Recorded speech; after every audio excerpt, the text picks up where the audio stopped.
Have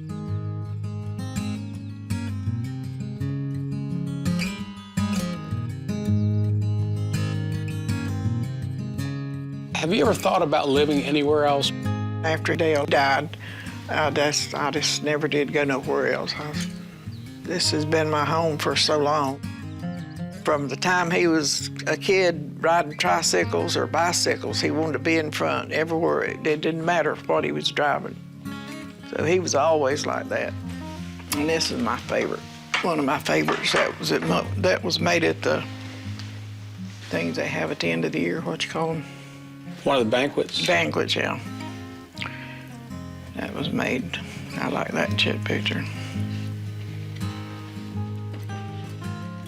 And this is when Dale won the Daytona race, finally. Finally. He's talking to me on the phone. Is he? Mama, I finally won.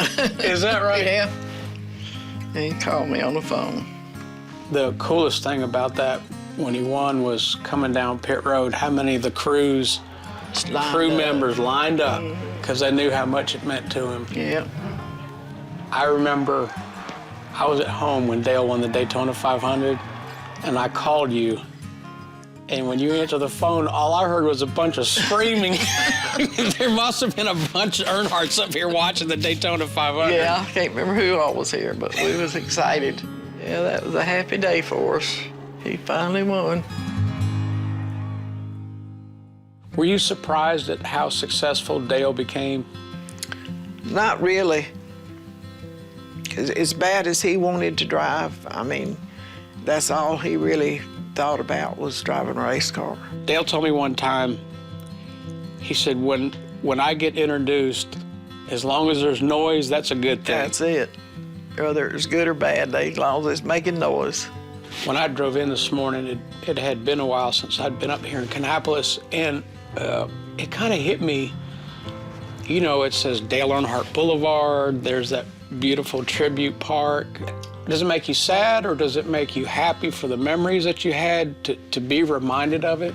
I'm proud that they thought that Dale deserved a statue there in town where he grew up, where he used to, they had an idiot circle where he used to run around up there on Saturday nights.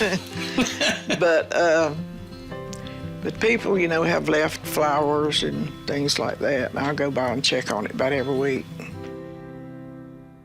What are your feelings about seeing the number 3 car? I mean, I know it's been in the Truck Series and the Nationwide Series, but your thoughts about seeing it on the track at Daytona?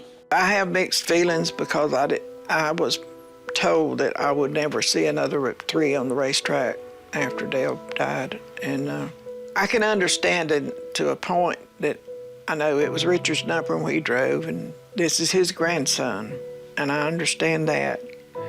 As long as they don't make it look like the number 3. If they paint it a different color and put different, you know, I can sort of deal with it. But I don't want to see the black number 3 just like Dale's.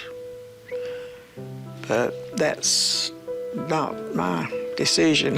What if Dale Jr. had wanted to drive that with that number 3? Would you have been okay with that at that time? I don't know. I really don't know.